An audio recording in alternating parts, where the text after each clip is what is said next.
Good evening and welcome back to my channel.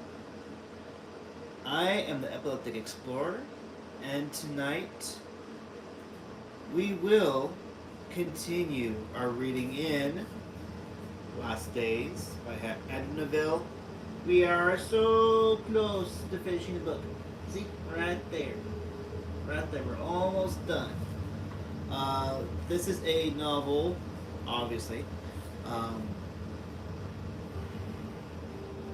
they describe him as the English version of Stephen King. He has written another book called The Ritual, which is a movie on Netflix. I will be getting that book eventually.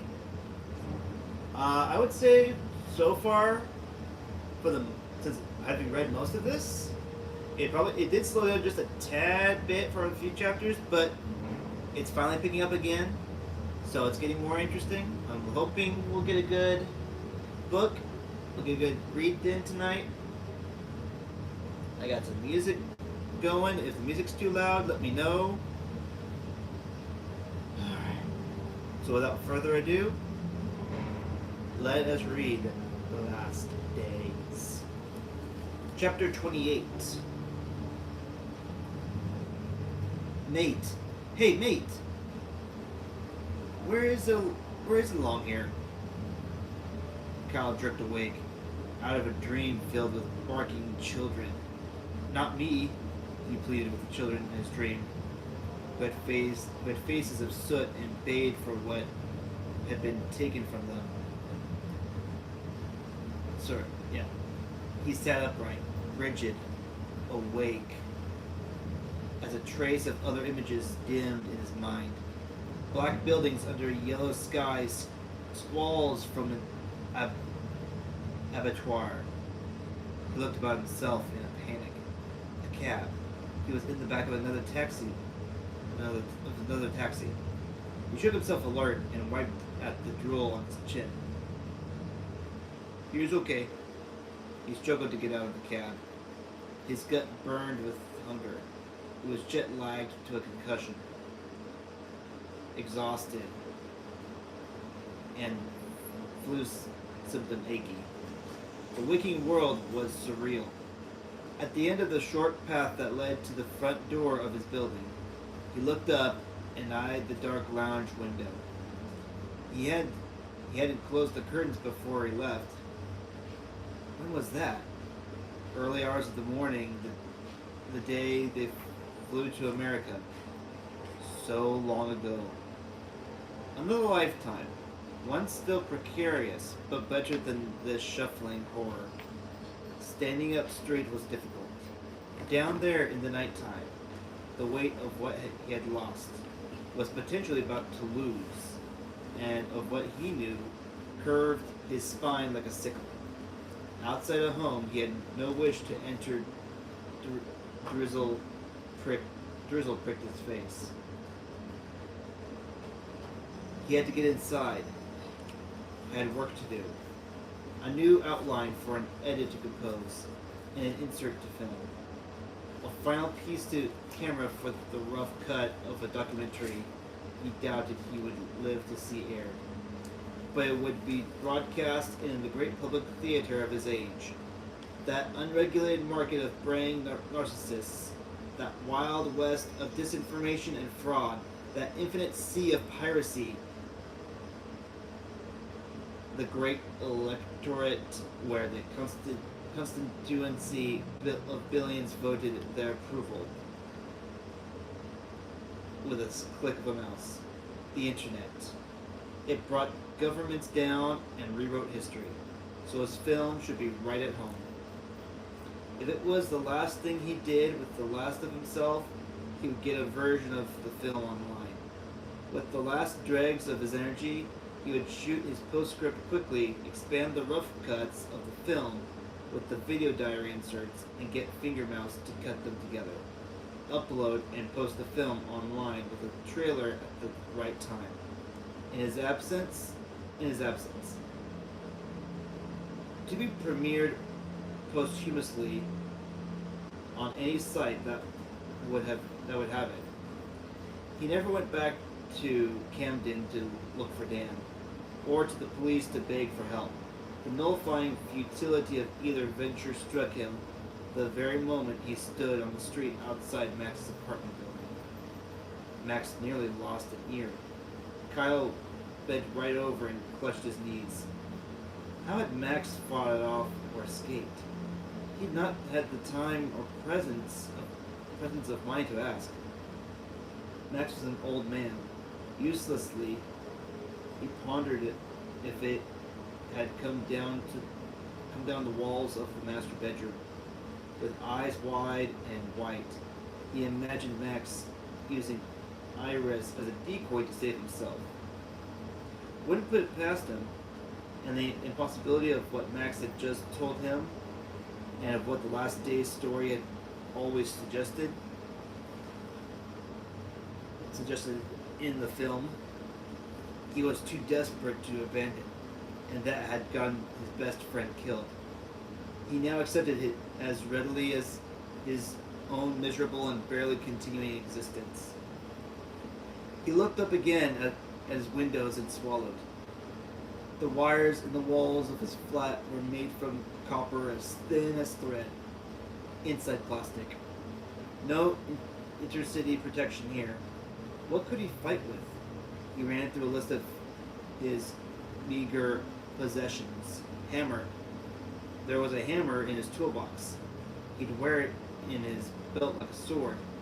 It almost made him feel better until he suffered a jump cut to his room in Seattle and remembered a thing clawing at the bed, digging with bony toes. Septicemia, partially eaten by rats. Let out. No, please. Kyle felt so sick. He sat on the wall before the front yard of broken concrete slabs covered in bin bags. What he understood to be his consciousness, his soul, might be stolen or snuffed out, or exchanged at any time tonight. Preposterous. But there you have it, mate. Should he call home? His parents? Brother? He checked his watch. Not at this time. They'd be worried sick. He almost laughed out loud at that.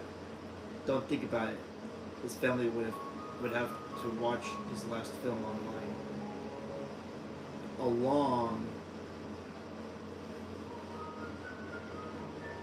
Along with everybody else, including the police and Dan's folks. Would the police take the film down as evidence? We hope not. People had to see their undoing, their masterpiece of guerrilla documentary filmmaking, and make up their own minds as to what happened in Arizona in 1975.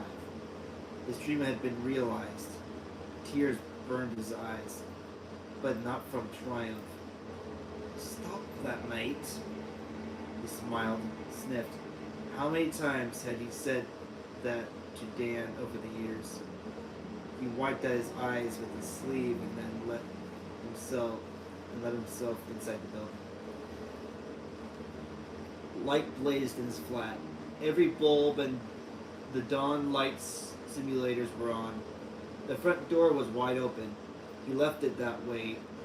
That way should he need to bolt down the stairs at some point to either hammer on Jane's door on the ground floor or just run into the street screaming. Sitting cross-legged before the laptop screen, he went through the rough cuts as quickly as possible. From Clarendon Road and dear old Susan to that poor man Gabriel at the farm in Normandy, to Patrolman Conway, Aguilar, Detective Sweeney, and the tragic remains of Martha Lake's miserable existence in a wretched kitchen. London, Normandy, Arizona, Seattle, glimpses into the dregs of a story that spanned 400 years. There were hours and hours of it, but his familiarity was good. All of the footage had been shot within the last 2 weeks, and it wasn't the kind of material he'd forget in a hurry. Speeding through the rushes each evening, Kyle had already simultaneously visualized one edited scene after another, while compiling rough cuts in Final Cut Pro on the road.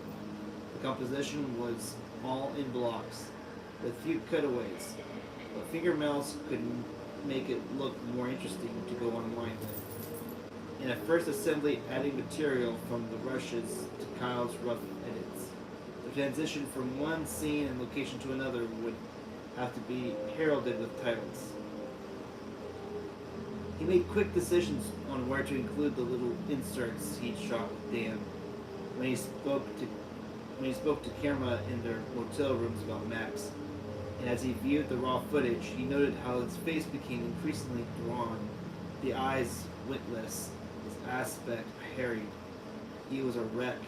Didn't look like he was faking at all. Good material. His grin felt so inappropriate he killed it. Even now, boy, you just don't learn. That sound wasn't always great and bits of the footage in France were too dark. But this was about content, not quality. The mouse already had the rushes footage on his Avid system and could improve and balance the audio. The finished product would never win awards, but there were parts so arresting Kyle could barely stomach seeing them again. He might even make the attention deficit crowd sit still in their bedrooms for more than 4 seconds. And so far, so good. His head dropped a few times, and when he needed to pee, he walked to the bathroom like a drunk with trousers full on his own waist. But he embellished the rough cuts fast, like his legacy depended on it. And Fingermouse could make this work without Kyle sat next to him. Day after day in Mouse's basement flat, though he would have given anything to be there. After he finished, Kyle began uploading the cuts to Fingermouse's FTP site from his desktop PC. Then on the sofa bed, and with a hammer and a bottle of Jack Daniels on either side of him, he typed his notes and timecode references from the hard copy logbook into a document on his laptop. Emailed it to Fingermouse without any revision, praying his swimming eyes hadn't transposed too many numbers, and he instructed Fingermouse to upload his assembly edit in no less than 3 days' time on every free film site he knew of. Perhaps this kind of distribution was more fitting for the project and for his role as a perennial film industry misfit. Blair Witch this, brothers and sisters. It ain't a hoax. Make it as viral as the Black Death. He wanted 3 in 4 on the planet to see it. He cut his megalomania off at that point and ate 4 spoonfuls of brown sugar to stay awake. At 4:30 a.m., he set up the camera he used to shoot his first commercial film, a Canon XHA, on his little tripod, and sat before it to record an unscripted Last Testament. It would close the film, or maybe introduce it. He was slowing down fast now and couldn't decide. But he would dedicate their last film to Dan, who got left behind. Once he was done with the final interview, he would upload the segment to the FTP server. The rough cuts would soon be in place in Fingermouse's online archive. Good. He looked at the window. Sun up in an hour. He'd nearly made it. Maybe they weren't coming. He hoped they were busy with Max. They didn't visit every night. Or did they? And what about Fingermouse? Was the footage enough to draw them to him too? And then he heard it. A rat in the far-off walls, followed by a distant scraping, with a tap-tap-tap, a rhythmic. A pause of silence, he thought, even more terrible than the noise. Then more scratching. Yes, scratches, and a muted bumping. The communal area, but below his floor. The sounds were not inside the flat, he was certain. but issuing from one story down. The reception of the building, the reception of the building. He worried Jane would wake up and open her door. No, not that. His cat might even be on her bed, but it'd be on the ceiling very soon. It knew. Maybe it was only the cat making a noise, trying to get into Jane's flat and going through the impatient scratching ritual to wake her. The light in his hallway beyond his lounge dimmed, but so imperceptibly he wondered if he had imagined it. Uneasily, after he unfroze his neck, Kyle leaned forward on the sofa bed and peered down the hallway towards the front door. Nothing there, but the lights on the communal staircase were out, and he definitely left them on. He now wished he'd kept the front door on his flat shut and locked. Yet something had made a noise in the kitchen or bathroom while he was working. He'd intended to run down the hall like the devil was behind him. Man, he felt as weak as a kitten. He fingered the hammer's rubber handle, wondered if he could even fight. When was the last time? With his brother when they were about 14? How fast were these things? These blood friends? A bang, downstairs, like a heavy implement against wood, hollow wood. He panicked, stood up to stop his left leg from going into a nervous spasm. Thought hard about what was down there at the bottom of the narrow staircase, in the cramped communal hallway. A door to Jane's flat, a bike, a bale of newspapers for recycling, a fuse box inside a wooden cabinet in the wall beside the front door. Kyle hobbled to the stash window and unlocked the frame.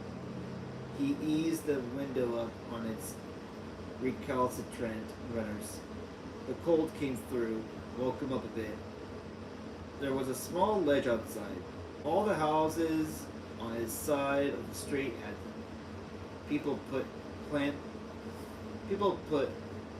pots on them. His ledge was covered in joint butts and cigarette filters. Darkness gaped beyond it. The front of his building fell between street lamps and two overgrown privet hedges he'd never been motivated to trim. Could he jump? He imagined his ankles snapping like sticks of celery, a shin bone catching the corner of the brick wall around the yard, tailbone on a drain pipe bracket. No way. There it was again, a bang, something he couldn't identify or place, a whistle or a whine interspersed with thumps on wood that sped up. A voice? Maybe. Something like a baby's cry, but coming from an older mouth. Kyle looked out the window again and down into the thin, lightless air. What if it put out the lights? Fuses for the whole building were in that fuse box in the building's reception. How did they know to go there? How had they learned to understand electricity, like vermin, determined to gain access to a source of food? That's how. Kyle felt faint, then tensed the muscles in his arms. He looked down at the hammer inside a clenched fist.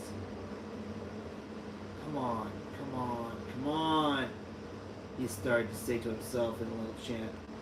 He had to go look. Jane might wake up. Not Jane.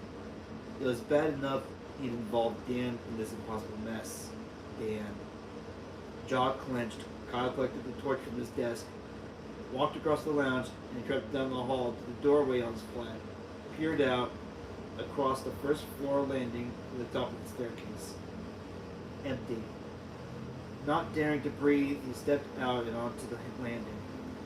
With the torch, he'd be able to see down one flight of carpeted stairs and view a section of the ground floor reception. If he crouched down, the floor under the fuse box beside the front door might be visible. His entire musculature went as hard and brittle as bone china. If he saw anything untoward, he might just shatter into fragments and dust. He was nearly crying when he stood at the top of the staircase and peered down.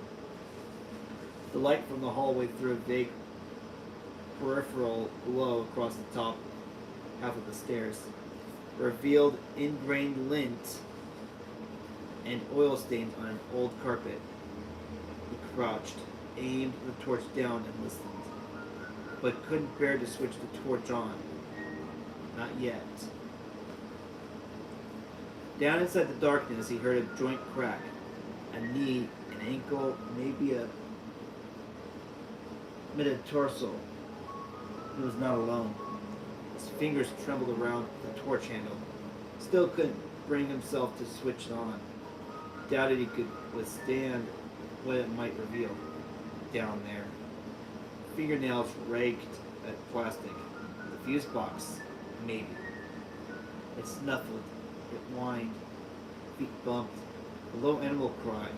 A gargle of legend behind it. And then the lights went out in its flat. A sheet of total darkness covered him. He whimpered. Clicked the torch on. It was as if the warmer tones had been stripped from the world. No reds or yellows visible on the badly papered walls. No bottled green left in the tatty old carpet. Within the torch's white beam that cut through granules of dust adrift, the walls and air faded to gray, with a dirty yellow tinge to the place it had birthed from. He saw the feet first and cried out. The smell came next.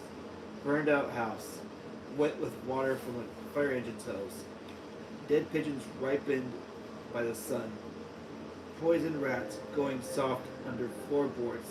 A sewer pipe's mouth agape. It heard him and rushed to the foot of the staircase on legs that should have been sealed inside a sarcophagus. Kyle froze. Then stood up quickly, but not fast enough to avoid the sight of bone fingers clutched across the dry grimace of the face, to shield it from such a hateful sight as even the thinnest light. But the torch didn't hold it back. It came up, clutching at its face. And in the split second before he turned away, Kyle saw more than he wanted to. Much more. Weeds of hair strangled from a wet skull, brownish knees clacked together, and the dark, leathery lower legs splayed outwards. There was a suggestion of tattered linen, stained brown, hanging from the pelvis. Kyle stumbled to the doorway of the flat. He heard the lean form moving in the stairwell. Jerky, ungainly, it patted itself along the wall, felt the miracle of solidity that appeared before its milky eyes in dim light and thin sight. The mule became a whine, with a chitter of excitement inside it. Guttural it rattle moaned when it came up the last few steps fast on all fours. There were no more than a dozen narrow stairs to traverse to reach the first floor. It was already on the landing as Kyle fled through the doorway of his flat. Stand and fight? Too dark. No room to swing the bloody hammer. He turned in the doorway and scrambled to the front door, all clumsy and uncoordinated from the weight of the torch and the hammer in either hand. Swung it shut with an elbow. Something screamed. Down by the floor, his ears muffled, like his head was underwater in a bath. A scrape against his front foot. The door refused to close tight within the frame. He looked down, angled his wrist, and the torchlight followed. He nearly threw up his boots. How did something that thin have so much strength? Its weight was behind the door, and it pushed from outside with all its might. Tried to force more and more of the trapped arm through. He could hear sharp feet outside, tearing at the carpet for purchase. The terrible hand inside the door stabbed about like a Japanese spider crab. in some lightless ocean niche. Long fingers blackened by old skin curled around the edge of the door, higher up and far too close to his groin. Somehow, Kyle got the latch chain on, then turned and fled deeper inside the trap of his flat. His thoughts came and went like confetti in a wind tunnel. Should he lock himself in the bathroom and scream? Face it in the lounge and try to get a hammer blow into that dead skin face? The window? He tore across the dark lounge, the torch beam lit his path. All around his head, his breath was asthmatic and loud. He stuffed the hammer into his belt, the torch in his back pocket, climbed over the windowsill, was halfway through, his face and chest pressed against the outside of the sash window, when he heard the front door blow in. Shuffling to the side of the ledge, his hands snatched for purchase around the window frame. From the thin, ambient streetlights, he received the impression of a thing that raced into the dark room on the other side of the sash window, but as low to the floor as a dog. And once it was inside, it went into a frenzy he heard more than saw. Long arms raked and trawled for him. Surfaces were swept clean. His laptop and whiskey bottles scattered to the floor. A dozen books hit a wall. Kyle looked down, beyond the heels of his engineer boots, and knew he couldn't do it. Couldn't jump. Behind him, his DVD collection became an avalanche. He crouched and moved his legs and hips over the ledge. Gripped the cold stone edge with both hands, like he was about to slip into a pool feet first. It hurt him, and the dim scarecrow silhouette paused in its frenzy. Then came at the window, low to the floor. It was sniffing. It was too dark for him to see it properly. And for that, he thanked God, and then let his body drop from the lodge. How they materialized, or what limits were imposed on a visit, he had no idea. Max said something about them needing to feed to remain, but he didn't dwell on that detail. He refused it. Ugh. He guessed it never stayed long in his flat. Perhaps it could not, and returned to that other place, from where its kind reigned for 4 centuries. Over a kingdom of dust and dead birds, landed upon the refuse sacks, and cut his calf muscle on the only bag filled with with garden waste that had been out front for so long the sticks had petrified into spikes, and then hobbled and whimpered into the street before he ran as fast as possible in the direction of the Finchley Road. Behind him, the noises of the destruction of his home had become fainter and then stopped. Shimmering against the cold glass windows of Waitrose on the main road, he'd fallen asleep, curled into a full tilt position around the hammer and on a sheet of cardboard. It had been possible for him to run any further, or even to stand up any longer. The escape from that flat had emptied the last of his batteries.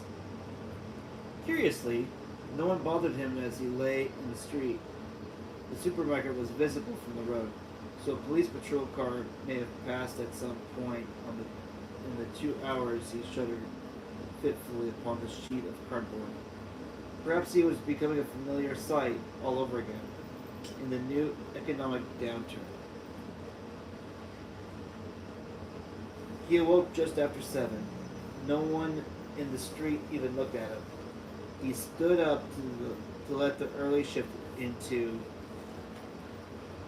the supermarket, and then just marveled for a few minutes that he was still alive. His wallet was still inside the flat. but his door keys were attached to his belt chain. As he brushed grime from the sleeves of his leather jacket, an Indian man in Waitrose uniform brought a bin bag out of the store. It was filled with yesterday's pastries and bagels. Kyle followed him to the rubbish collection point and helped himself to the booty. He walked back to the flat in the blessed gray light of dawn while he ate 4 plain bagels and 1 apple turnover. It was the best food he'd ever eaten. The sash window was wide open as he had left it. He looked up for a long time, but nothing looked down. On his way back inside the building, he inspected the fuse box. Wrecking hands had managed to pull out all of the switches down and smash the plastic mounting. The door of the cabinet was on the floor. The hallway stank of effluents, and the places under houses were small things to crawl to die. Upon the ceiling, he saw the stain place 2 fingers under his nose and struggled to keep the bagel down. Jane's door was still shut, dithering outside. He wondered if he should wake her, check on the cat. A white van parked up outside and distracted him. Kyle turned to watch a courier driver jump down from the cabin. Kyle Freeman, the driver called at the open door. Kyle nodded. Package for you. Kyle signed for it and walked upstairs, a long heavy box under his arm. And as he sat amongst the wreckage of his life, he opened the envelope adhered to the side of the box. It was from Max. Dear Kyle, I sincerely hope you are still around to receive this. Through my faith in your ability to survive, I have taken the liberty to check you in online. First class to San Diego via LAX at midday from Heathrow. Someone will meet you at the airport this side. Please accept the camera as a further token of my appreciation. It will suffice to record the last chapter of our film. Fondest regards, Maximilian Solomon, Revelation Productions. And that is the end of chapter 28. Excuse me.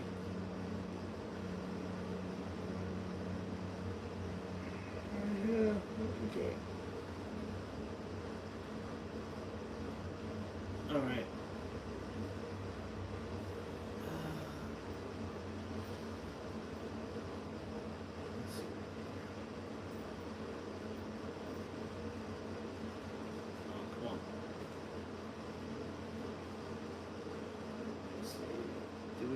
Chapter.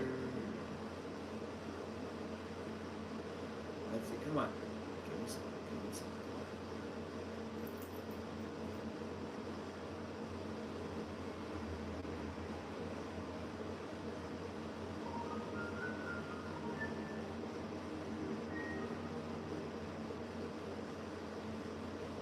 Okay. Well, I'll go ahead and pause it here for right now. I need to get a snooze in, but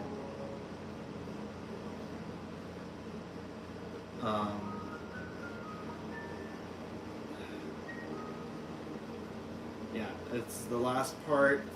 We're on chapter 29. I hope you all enjoyed this video. Comment, share this video with your friends, help this channel grow. Thank you for all you guys that have been watching my videos. We are nearing the end of this book.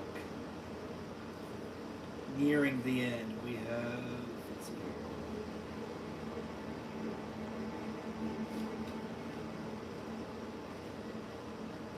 Let's see, 530.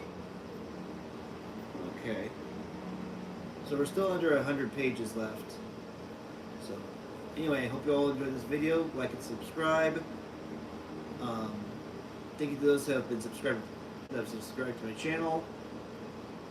If you have not subscribed, please subscribe, and please, please, please hit the bell for more videos to come out.